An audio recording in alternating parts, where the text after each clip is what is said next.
Most welcome to the launch of the Business Climate Survey 2021, Take on the Challenge. My name is Lena Sellgren, Chief Economist and Head of Research at Business Sweden, and I will be the moderator today. It's a great honor, of course. The Business Climate Survey captures Swedish companies' view in the current situation and when they look ahead, and I think it's a valuable source of information when doing business abroad. We will today get a presentation of the key findings in our survey, and we have also invited prominent company representatives from Scania, IKEA, and Getinge as well. And this is a joint collaboration, Team Sweden collaboration, where we have a cooperation between Business Sweden, Swedish Chambers International, and embassies and consulates abroad. So first of all, I would like to invite some of our speakers. The keynote is our State Secretary, Christer Nilsson, to Anna Hallberg, the Minister for Foreign Affairs and Nordic Affairs. So I would like to invite Christer to give the keynote remarks. Most welcome up on stage. Christer is with us in the studio in Stockholm where we stream this from. Welcome, Christer. Thank you so much, and thank you for having me and the ability to say some words on this very special and important occasion when we have the launch and are here to learn more about the insights of the report. It's a pleasure to participate, and I would like to thank Business Sweden and the Swedish Chamber International for compiling these insights and doing the work that we will be able to listen to today. Because I think it's important. You talk about the Team Sweden approach, and I think it's built on insights. It's built on knowing, having the same picture, seeing what we can do going forward. And of course, special thanks for all the companies participating, sharing the information, sharing the insights of the plans and hopes and expectations looking forward and giving us the insights to work in a cooperative way. You talked about, Lena, the better understanding. I think that's the crucial element here, that we all get a better understanding what are the challenges, but also the opportunities, and see where do we have strength that we could enlarge and where do we have weaknesses that we must deal with. So the better understanding is something that I think is very important for the Team Sweden efforts and what we can do together. Looking at the report, I would say there is three main reflections from my side. First of all, we are well positioned. Secondly, we can see an increasing optimism. And three, that we have a strong collaboration, a platform for collaboration moving forward.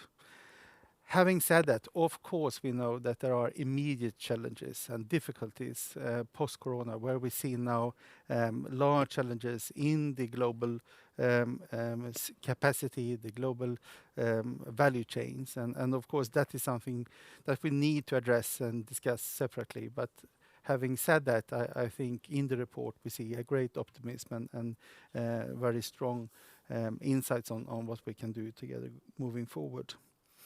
And I think what we've learned during COVID is that the Team Sweden spirit and Team Sweden collaboration can also deal with these very immediate challenges. So let's continue to discuss what we see today as challenges and what we can do together, now focusing on the report and going back to the insights there.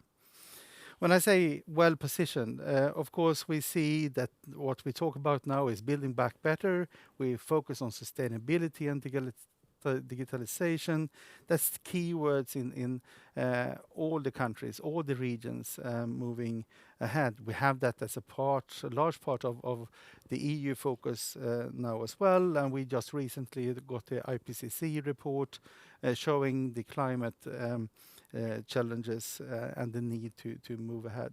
And when you in the report see that over 36% say that the environment is an increasing part of the buyers, the consumer customers'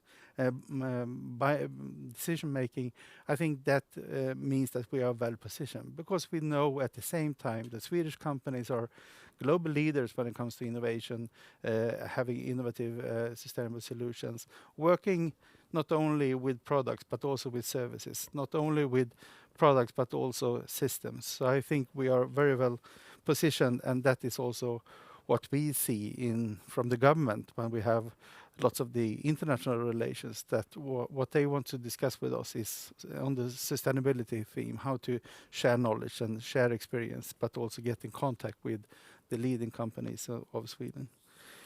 Increasing optimism, of course, I think that we from the governments we see now there is positive news on the expectation of growth, the BNP, but also when we see also in the report that many of the Swedish companies expect the turnover to increase, and over 50% plan to increase the investments the coming 12 months. Of course, that shows that there is a demand, we are well positioned, but also that there is an optimism that makes these decisions something that is on the table right now. A strong platform for cooperation. It's of course extremely encouraging to hear that 62% of the companies value the association with the brand Sweden. It's a great strength for our work ahead to have this knowledge and see these opportunities. And for some of you, you know that we are building new platforms for branding our efforts jointly together within Team Sweden. We will have an investment conference next year in April on the umbrella of Join Sweden in the pioneering the possible, showing that we know that we need to take steps. We have the collaboration between the academia, the business sector and the government, and we would like to invite more to be a part of doing the investments, looking forward, and ultimately strengthening our export, of course, by investments and taking the next step in this perspective. So I think what the initiatives we do and the insights we have and what we can do together within the Team Sweden spirit meets the insights and reflections in the report, and we will hear more in details of that, but I feel that I'm confident that we have a strong platform for moving further on. We also have the of course a strategy on export and investments. We have a special focus on SMEs. We have a special focus on how to reach out to the whole part of Sweden, all the different parts of Sweden. I know that we will have some speakers from different parts of Sweden joining us here, and I think that is also a very strong basis for and platform for a cooperation. And I just said before entering the stage that yesterday I started with a meeting discussing with ILO, the three parties in cooperation, in order to foster a smooth and good transition when we see the green transition coming.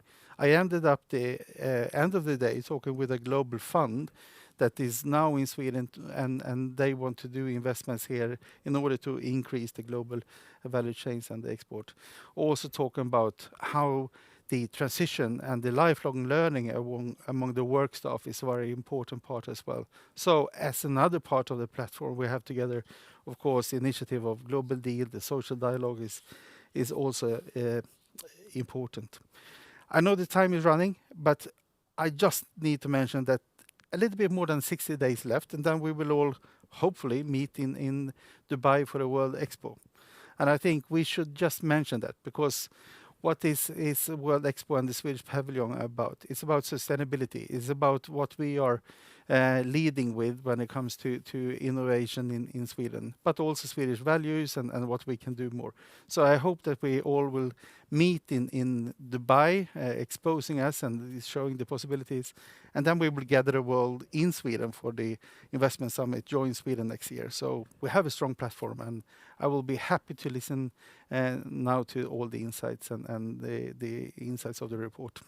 Thank you so much, Christer, for sharing all this. So now we know a little bit more on what's going on, what's happening in Sweden, and how can we position Sweden both abroad and in Sweden to attract investments. So this will continue, of course, and we will hopefully see each other around in these different occasions. So thank you so much for sharing.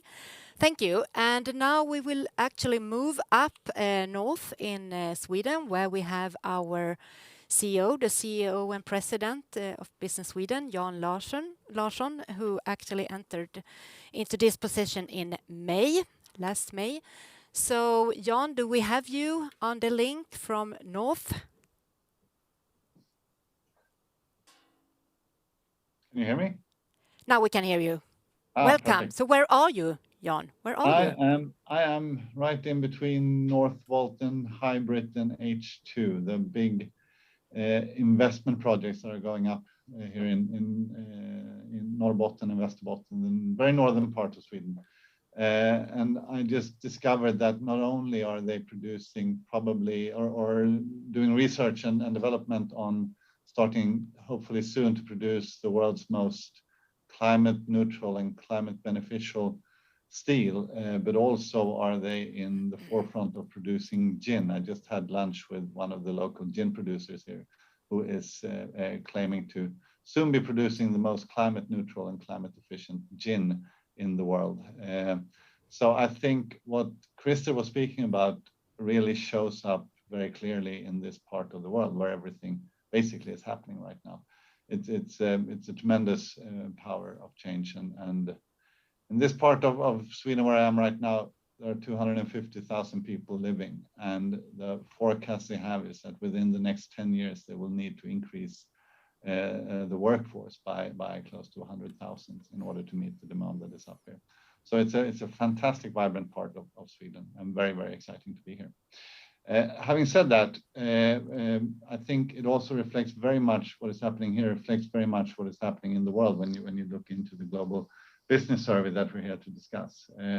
I would like to say thank you very much, because the 22 deep dives into different markets all over the world would not have been possible without the very fine cooperation, not least with Swedish embassies and consulates around the world, and actually with the Swedish Chamber of Commerce.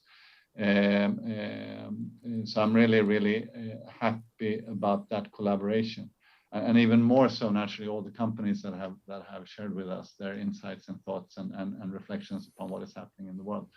It's a deep source of insight and knowledge. So I really urge you to read it and read it carefully, because what is happening right now in the world is absolutely astonishingly interesting and complex at the same time.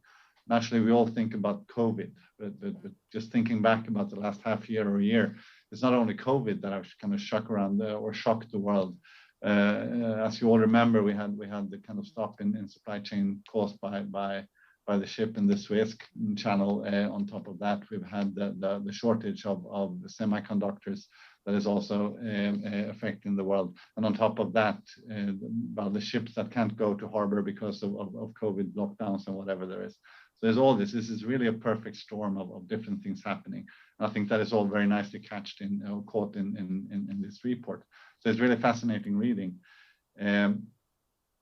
In that world, I think the Swedish enterprise and Swedish companies are showing a magnificent resilience and innovation power. That is also quite clear in what we see and all the companies we speak to. It's like on the racing track where all the horses are in their boxes waiting to start. That's the feeling you get when you speak to big company leaders, but also the SMEs that you meet around here. Everyone wants to get out. Everyone understands that there is a global competition going on, and that the world is going to grow very fast. The world economy is going to grow very fast, and that you have to be in that race to capture it. And that is very exciting to see. But I'm also very, very impressed by the way Swedish companies have tackled the situation the last year and a half. I'm one of the things that I thought was funny coming up here. I think that is very descriptive to what is happening right now. Some being from Stockholm, some 20, 30, 40 years ago, we would look at Norrbotten and say, oh, it's kind of dirty. If you saw the people working down in the mines, they came up and they were dirty all over. They're not very smart up there, we would say. I'm not saying I'm saying that anymore. It's definitely not true, but that was the prejudice, and it's far away, crazily far away from any kind of civilization. That would be the picture maybe 30 years ago. Now they can actually brand themselves trustworthy, and they use these words instead: clean, clever, and close to describe this area. And I think in a way, in a nutshell, I think those words are very, very good in describing what it takes to be successful in this very complex world economy that is growing. And it does not only hold for Norrbotten actually, but I think very much for what is happening in Sweden right now. Clean, clever, and close. And the things that is looked for out there is very much a combination of environmental sustainability or climate smartness. It's about, the discussions are very, very much about tech and how tech can actually help us to kind of save the planet and increase life quality for everyone. But it's also about equality. More and more economies are worried about the inequalities that are growing. And naturally, Sweden can be a very, very strong brand, and Swedish companies can surf on that brand of actually being, next to Silicon Valley, the kind of startup center of the world, of really being in the forefront of a lot of the technology that is climate smart, but also being a society marked by inclusion and trying to keep groups together. So I'm really optimistic, and it's really exciting to be part of this kind of world economic development right now. And for those of you who worked very, very much with this report, thank you very much for a fantastic job.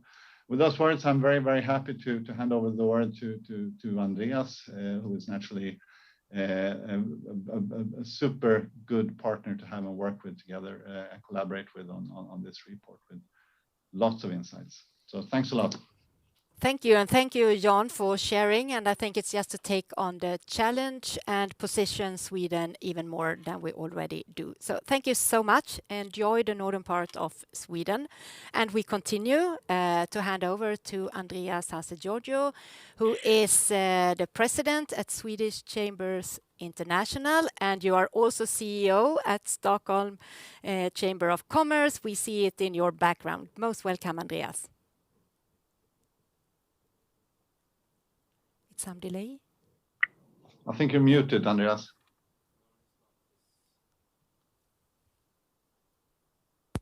A flashback to 2020 when all you could hear in every meeting was "you're muted." So I just wanted to make sure that you all remember 2020. Great. Thank you, Lena. Thank you, Jan, and everyone that have been involved in arranging this event, and also working on the Business Climate Survey, which is a great instrument for increasing our knowledge and insights on how to facilitate trade in a very, very tough time. So Jan, I really love what you mentioned in terms of the 3 C's, clean, clever, and close, if I'm not remembering incorrectly. I would like to add another 2 C's that I think that we as Swedes and Sweden and our businesses can be proud of in showing and showcasing the world. So in addition to clean, clever, and close, I would say we're also competitive, and we're also pretty cool, I have to say. We're cool under pressure. And what we've seen during this pandemic is that we are structured, and of course, every country has had its own strategy, but our businesses have really been able to deliver services and products under pressure. And we have not only been able to continue with our efforts, but actually been able to develop and further our achievements. So I'm just adding a couple of C's to these 3 C's. So I'm here in the capacity as chairman of the Swedish Chambers International, but I'm also the CEO of the Stockholm Chamber of Commerce. So founded in 1902, the Stockholm Chamber of Commerce is the oldest chamber of commerce in the Nordic region and in Scandinavia. As Jan also alluded to, we are all thinking now tirelessly of how to reboot and restart businesses and the economy as a whole after this terrible pandemic. And in ways, even though we see the light in the tunnel, we're not yet out of the tunnel. But although this question of how to optimize the reboot and how to ensure the restart, I am without doubt, I have to say, that trade, international trade, value chains, although things will change, of course, travel will change, but I am without doubt that international trade and actually being able to conduct international business across borders, across hurdles and barriers, that will be essential and central to our ability to reboot and restart after the crisis.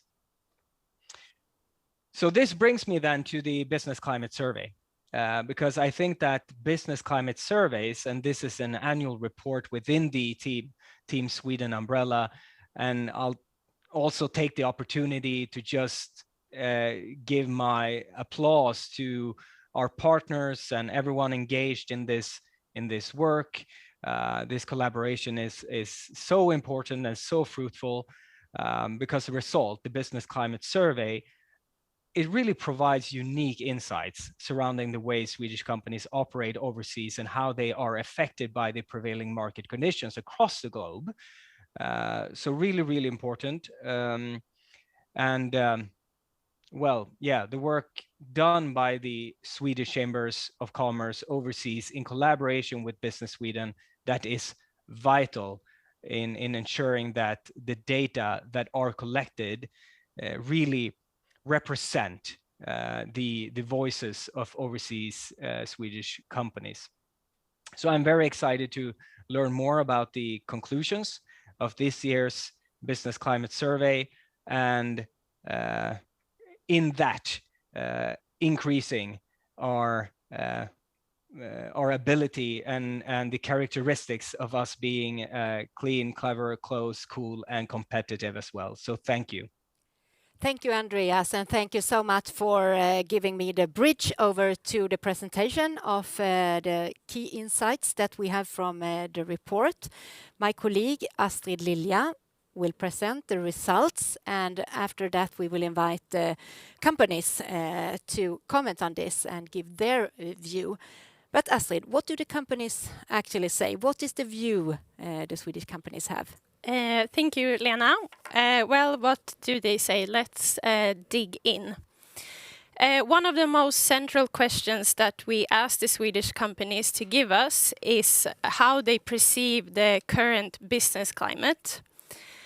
And we ask them to rate this from a scale from 1 to 5, where 1 means they have a pretty poor perception and that 5 means that they have a very good perception. And what we can see is that the current business climate is improving in all of our markets, with the exception for Indonesia, where we have a slight decline. And what is particularly important and interesting is the large improvement that has taken place both in Japan and in Italy, which now goes from a previous 2.5 position and a low 2 to above 3 in both of these markets. And overall, we can see that the business climate has the most positive perception in countries such as the Netherlands, United States, China, and India. However, as has been mentioned previously here today, 2020 was, as we all know, a very exceptional year.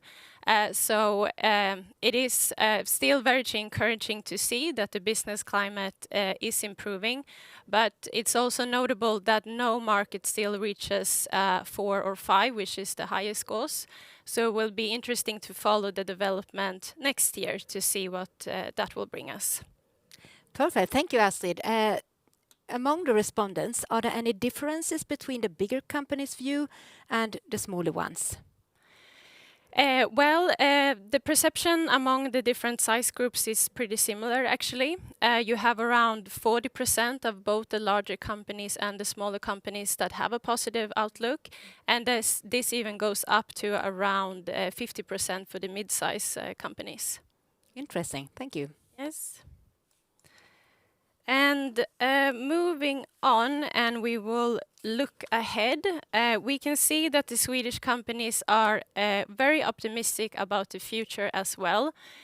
We have 74% of our Swedish companies abroad saying that they are expecting their industry turnover to increase in the next 12 months compared to previous 12 months. And this is a shared perception of companies both within the manufacturing industry, service companies, and consumer-facing companies. And as we can see on this map, we even have a few markets that are topping these results, and that goes for Brazil, United States, India, the Netherlands, and Vietnam, where over 80% are expecting industry turnover to increase.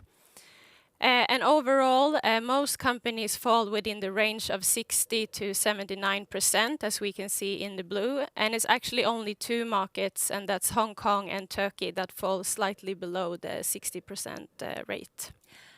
Do you think this is just due to the fact that we see a return to normal? No, as you can also read in the report, we see that there is an increasing investment appetite amongst our companies, and we also see that there's an increasing demand for sustainable solutions, and we will talk more about that later on. But it is, as we heard previously, both from Jan and from Andreas, of course, very positive news for Sweden and Swedish companies. Fully agree. So interesting to hear. Yeah.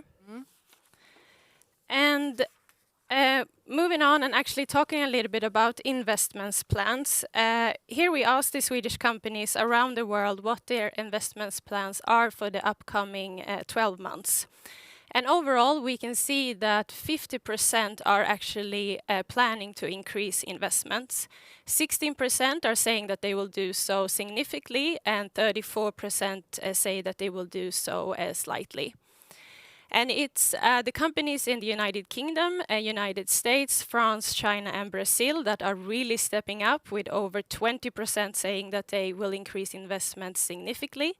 And then we have companies in Canada, the Netherlands, Japan, and Singapore, where around 40% saying that they will do so slightly. In Hong Kong and Vietnam, the majority will continue to do business as in previous 12 months, with no change. And then we have a very small percentage in China, Singapore, and Russia of 1% are actually saying that they're planning to withdraw from these markets. And with that said, we will leave the financial numbers for now and move on to what our Swedish companies out there say are important success factors to stay competitive over time. And just as last year, our Swedish companies continue to emphasize the importance of working with sales competence. And this is again at the top of their priorities. And in second spot, we are finding cost efficiency just as last year. But what have become even more important is to work with partnerships and engaging in local relationships. And this factor moves up from a previous 4th position to now a 3rd position. And if we look at the heat map here to the right, we can find that these 3 factors are reoccurring in several markets, but we do have a few examples that stand out. So if we take the example with the United Kingdom, Canada, and the United States, we can see the emphasis here on working with brand awareness and having a branding strategy in place, as this is ranked the #1 factor to remain competitive in those markets. We have the Netherlands, where our Swedish companies are emphasizing the importance of working with digitalization and e-commerce. And then we have Japan, that are emphasizing the importance of working with product development and adaptation to remain competitive. Yeah, this is so interesting with this heat map that you showed to us. But is there any particular that you would like to highlight that you think is important discussing these success factors? Well, I think one thing that we can at least notice when we look at that particular heat map is that the importance of the different success factors tends to differ depending on how mature the market is.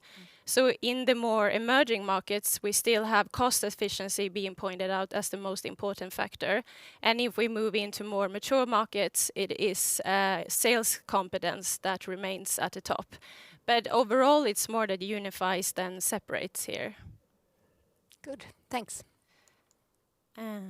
Yes, and moving on to another important success factor for our Swedish brand, our Swedish companies and the Swedish brand. I have to interrupt again. What is actually Swedish brand? Could you elaborate? What is it? Well, there's no defined definition in our books what the Swedish brand is, and it depends, of course, depending on who you ask. But we have a common agreement internationally that our Swedish brand stands for attributes such as sustainability, innovation, quality, equality, and also trust. And this is, of course, positive attributes for a company to be associated with. And as we heard previously also from Christer, the results show that the majority of 62% of our Swedish companies think that the Swedish brand is important when they do business abroad, and that it can emphasize their business success to an extent or even great extent. And it's actually only a small percentage share of 5% that say that the Swedish brand has no importance at all. So it's a very small share. And if we look at this from a market perspective, we can see that in some markets, this number even goes up. So in Turkey, India, South Korea, and Brazil, we have over 75% of our Swedish companies that emphasize the importance of working with the Swedish brand and saying that it has a contribution to their business success to an extent or even great extent. And moving on, we are now going to look into how the local conditions meet the needs of our Swedish companies abroad. And the results show that they are in general fairly satisfied with most local conditions, some more than others. In the green box here, we can see that the ones that are topping the result is the level of personal safety, infrastructure conditions, and also the access to service providers. There are a few here in the box in the red that have a bit of a lower score, which is labor market regulation, corporate tax, license, and permits. But again, if we look at the heat map here to the right, we have a few interesting examples that stand out. If we take the example with South Africa, for example, we can see that our Swedish companies there struggle quite a lot with the level of personal safety, which stands in direct contrast with our other markets, which has a very high score at this point. And it is in fact South Africa along with Indonesia and Vietnam that are the three markets that are the most challenging for our Swedish companies, and they score pretty poorly on several factors. And going over to Western Europe, we can see a lot of yellow here, and that the satisfaction levels are high for several factors. But one thing that stands out is in regards to customs and in the United Kingdom, which has dropped dramatically from a previous high level last year to a very low score this year. And last but not least, we're going to touch upon the subject of sustainability, which is, as we all know, a very central topic. And in relation to the first aspect, which is environmental sustainability, we have here asked our Swedish companies how much they believe their customers to take environmental aspects into consideration into their purchasing decisions.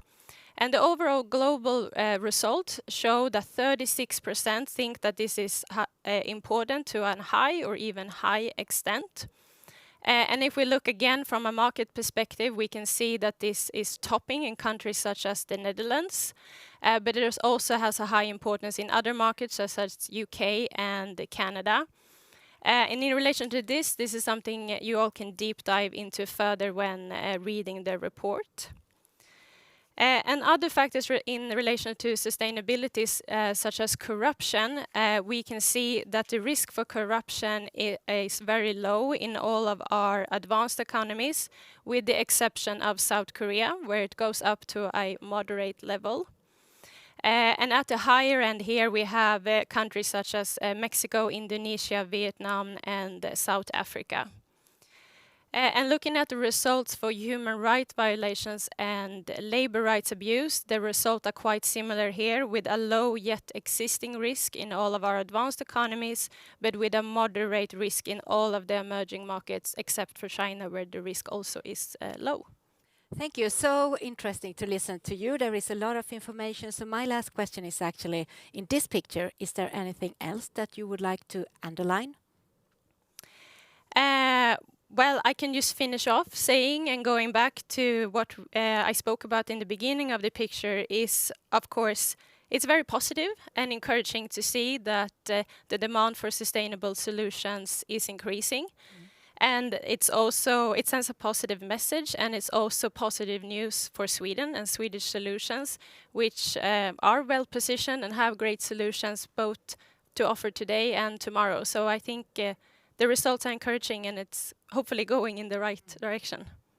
Thank you so much, Astrid, for sharing the key insights in the report. And we will now move on to the company representatives.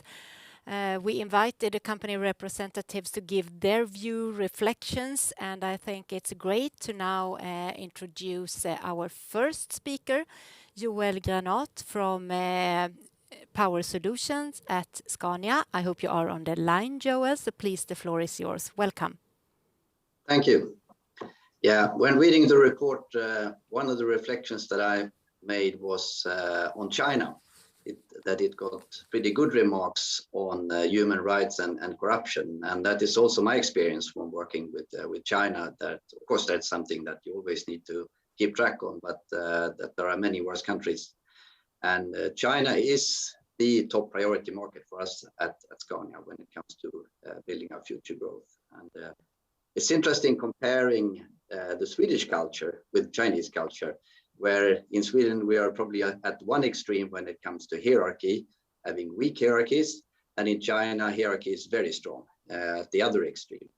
And so everybody is looking up to a master in one way or another, whether it's your boss or a company. So if you get that master status in the markets, you really have a lot of success. And of course, in all markets, brand is really important, but I would say even more so in China, because everybody wants to work with the master. And in a way that I have not seen in Europe, news travel really fast between competitors, actually, in a way that I haven't seen in Europe. So if you have a breakthrough, everybody knows immediately. But in order to get that master status, my experience is you have to be local. You cannot be seen as a pure foreign company. You need to have a strong local footprint. And also my experience is that not everything is done through long-term planning. There's a very high speed and decisions are taken a lot along the way. So if you want to be part of that game, you need to be able to react very quickly with very short lead times, and also to keep costs down. So a local establishment is very important to having success in China. In our industry, Chinese authorities are actually increasing pressure quite a lot in the transport industry when it comes to emissions. Although they are perfectly aware that this will penalize Chinese manufacturers. And this opens up a great opportunity for us to grow in the Chinese market when it gets more and more professional in a place that is quite incredible. And China is focusing a lot on the next step in technology shift, which is electrification. Okay, I think I will come in with a question to you, Joel, because when you move into electrification, I think that's part of the solution in the transformation. And we know all that China is investing enormous within sustainability and also a lot of money into electronic vehicles. And I'm curious on Scania's and your view, of course, on sustainability and also your strategy to succeed in this transformation. Yeah, sustainability to us is much more than a strategy. It's really part of our mission. I mean, we really want to be part of the solution and not part of the problem. And for a company to exist long term, you have to have a positive contribution to society. And that's why we see that sustainability is not a strategy, it's really part of our mission. And also, of course, to attract the best customers, the best talents. But unfortunately, I would say we haven't really been helped by authorities when it comes to driving this shift, where legislation so far from authorities has focused a lot on local emissions from our products, not CO2 at all. So all the achievements that are made, not just by us, but everybody in the industry has been happening, I would say, despite legislation. And to make this transition happening, we can't do it on our own. We need to work together, and all stakeholders in the industry, all parties in the ecosystem that we act in have to be part of this change, working together. And so we need partnerships everywhere when it comes to technologies, when it comes to charging infrastructure for electrification. And we're used to having partnerships with our customers, but this is not enough here. We need also to discuss at the same time with the customers' customers on how to make this shift, to drive the change. So together is really the name of the game here.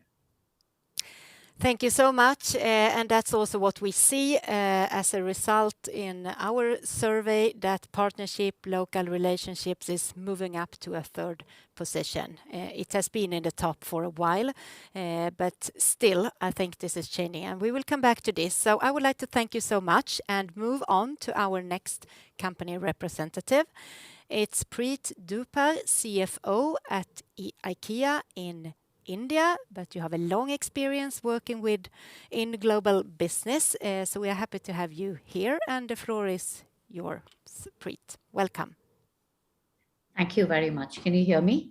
Yes, we can hear you well. Thank you very much. First of all, thank you very much for inviting me to be a part of the survey. The survey has been very, very interesting, and what it actually shares is optimism towards the future, but a cautious optimism, which I think is only right, given that we are going to continue to do business in the backdrop of a changing pandemic and in the backdrop of vaccination programs that are going to be critical to ensure. I think what is going to be critical to ensure is that economic activity continues and there's minimum disruption to economic activity. And then just some observations on the survey. I think I'm an optimist and I see a lot of potential. And the first potential that I actually see is for Swedish companies and businesses to grow revenue in Asia and in fact also the US. So if you look at the revenues, if I look at the respondents, revenues, 13% of the revenues are coming from the APAC region. And given that the survey also indicates a moderate to high level of optimism for the business climate in APAC, with China, India, Vietnam, and Singapore leading the scale, maybe a time to remind ourselves that the famous Valerie-Pieris circle is still valid, and half of the world's population lives in a small circle, in Asia, and therefore the food for thought is the opportunity that APAC provides, both as a consuming market, but also as a producing market. And I don't only refer to China for production. Then as a Swedish company operating in India, we totally, resonate with the statement that Brand Sweden is regarded highly for quality, design, sustainability, equality, and innovation. And therefore, actually, businesses could aim to take a leading position on some of these aspects in the market. And if I take diversity and inclusion as an example, If I may share that at IKEA, we've been focusing on gender diversity from the start with an aim to have 50-50 at all levels and to have equal pay and equal policies, for all. And in India, human rights principles are codified in the constitution and so far have empowered 1 billion people. And holding on to these values by businesses will help the society and the culture to continue to value diversity and inclusion. And in IKEA, we take a clear leading position, in the market. I'm going to add another C. We've spoken about a lot of C's. Other than cool, I think it's also culture. And I think culture plays a really important role. If I look at the work culture at IKEA, and I resonate a bit with, what you said earlier, IKEA is non-hierarchical, celebrating diversity of all nationalities, cultures, religions, open activity-based offices, humanistic leadership. And these are trends in their own right and equally contribute, to the diversity mindset. And all of these then contribute to trust, right? Because that's an aspect we believe is becoming more and more important for consumers. And therefore, I would also say another potential is that brand Sweden itself has a potential to grow as a trusted brand. The awareness is high. If I look at Asia and the market that we operate in, the awareness is higher amongst those that are associated with Swedish businesses, either as a consumer or a service provider or, as an employee. But there's a still fair percentage out there to tap. And I would definitely say, both as an individual, as a professional, that the closer you get to brand Sweden, the more you value everything that it stands for, and therefore a huge, potential. And then if I pick up another potential area, which is saying 36% of the respondents believe that environment is a considerable factor. What does it take for, brand Sweden and Swedish companies to get this number to 100%? And, that's kind of another opportunity area, which comes back to sustainable products and solutions. If I look at the satisfaction of local conditions, of course, very, very interesting to note that labor market tax and licenses come up top on the list globally. I thought that was only in India, but that's definitely, not the case. So something for all regulators to think about in terms of improving ease of doing business, especially when business conditions are going to remain so volatile. And just some other aspects from practical on-ground experience have been, we've seen global politics changing and protectionist policies coming in, leading to both tariff and non-tariff barriers. So it's not just, I think, in the UK, they'd say, for example, that customs, could be a challenge. This is increasingly a trend, in some of the other countries as well. And therefore, there is a need for regulators to take a holistic view of development of an industry, where you grow both the domestic and the international players, and maybe a hint to the regulators that open economies have historically been far more successful than closed economies. Of course, on the challenges side, also as a business operating in India, we remain alert to inflation, including currency depreciation, price pressures, and supply chain disruptions, which we think will remain in the short to medium term. On the success factors, besides the ones mentioned, I would actually add local relevance without losing uniqueness and digital maturity as very, very important. And in fact, the survey does highlight that consumer-facing companies rank brand awareness, digitization, and e-commerce higher than other industries. And also, if I comment on partnerships and local relationships in India, this is an important area for businesses to develop, particularly on areas like renewable energy, where the country has huge ambitions, reducing emissions on deliveries, skill development, service business adaptation. That was also an interesting one because, I think that's another interesting trend, coming up globally, and circular economy. The potential for collaboration is very high. Results can come faster through learning from and leaning on each other. And then in what India offers is the whole startup and technology space as a base to be able to collaborate with brand Sweden. And I think that's kind of a win-win, brand. Yeah, so if I have to sum up, agility, adaptability, digital adoption, and fast decision-making, I think this was also mentioned earlier, while keeping our values at the core of how we do business, is what will help us to navigate the future. It is said that a smooth sea never makes a skilled sailor. And I think the seas are going to be rough, and it is going to give us an opportunity to test our skills. Thank you so much, Preet, and thank you for adding a further C, culture. I think it's good for me to summarize towards the end all these different C's. But I have a question to you. From your experience, how do you see the differences, the biggest ones, when doing business in different parts of the world? So as I said, in particularly in Asia and India, and actually now I would also sort of say with Brexit in the UK, a lot of trade barriers is, with protectionism and with the political changes that are happening globally, protectionism comes up, a lot in a number of countries. And it, as a business, then the question is, how do you navigate that through that in working with the governments, with the stakeholders, to ensure that there is stability in policy making, that businesses are actually able to predict the outcome of the business and not be subject to multiple changes at short periods of time. I think that's kind of one difference that has been there, but it's also now coming up as political changes happen across the globe. Then if I talk about different, the major difference I would sort of say is in the areas of sustainability. If you look at some of the more mature, economies, particularly in Europe, the infrastructure development has taken place. And that's an area for India in particular. I think China has the infrastructure, but India in particular, to be able to innovate and work with infrastructure. So there's something for the regulators to do, but where there is value is in the regulators, in businesses, and in technology to come together to actually work together on some of these topics. In India, they are called public-private partnerships, because I think that is what is key to crack all the areas related to sustainability and infrastructure in this market. I fully agree. Thank you so much for being with us.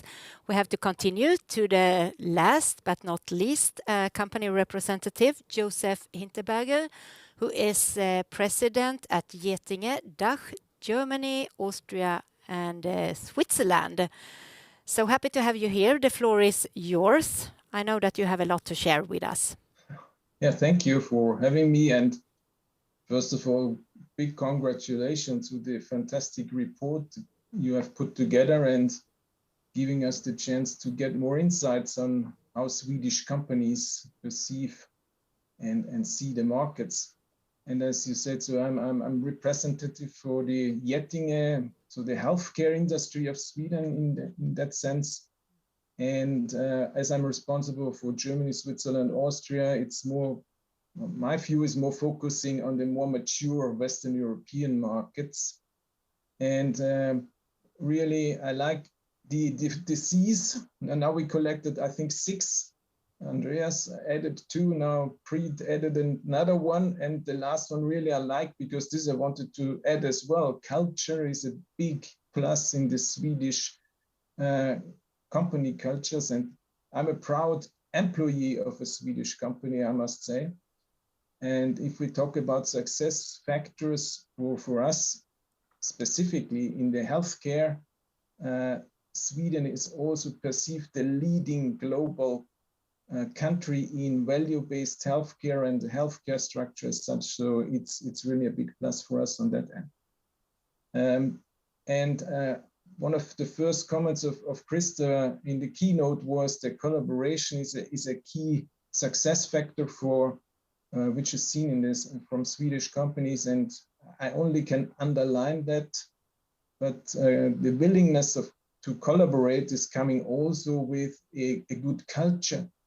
And this, especially we can see there are differences between countries, and we have a very good, and now with the colleague Joel Grenat on the call as well, good example how collaboration can change things which were perceived as not so solvable. I mean, last year, in the year 2020, we talked about the pandemic. Andreas gave us a big insight on how it was when we were asking, can you hear us on the call? But we, as a producer of ICU ventilators, we were in the forefront to fight this pandemic with the machines we were producing, and they are produced actually in Solna in Sweden, and we got big support from the colleagues from Scania, sending us skilled workers to produce 300% more ventilators in 1 year. So a really big and great example of how collaboration can change and things, and based on the culture. And I think Joel was mentioning these power distance differences, and Sweden hierarchy is very low. There is a good culture of collaboration, and I really can underline that. And Preet were reflecting on this protectionism and political changes things, even on a small scale. Probably not a lot of you observed that, but Switzerland decided not to continue with the contract to accept medical devices under the European Union regulations. So here protectionism is also hindering a bit open economy. And this is also a cultural impact.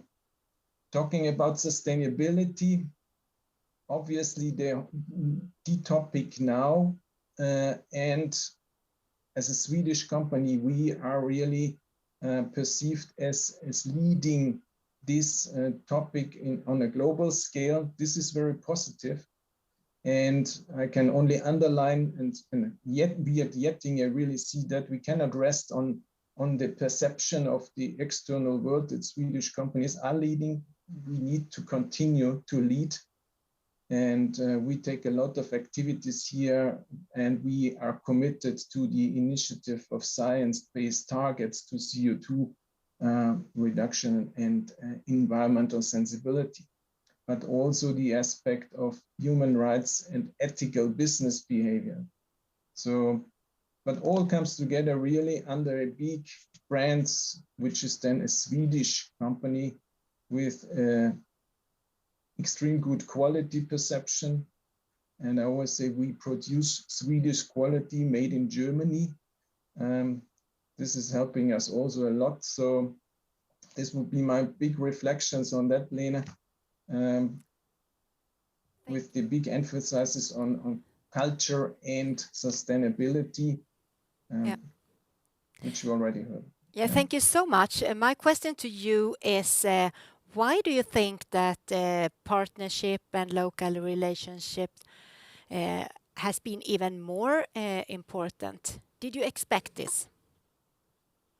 So first of all, why it's important, or why we were, it's a way to really foster the solution in very difficult situations, because you can build on different and fundaments of expertise. You do not need to build it, and it's very agile, but the agility comes with the cultures. Again, you need to have an agile culture to be able to collaborate out of the box, where you typically do not have on the radar screen. I mean, last year we have seen a lot of companies, even vacuum cleaner companies, trying to produce ventilators.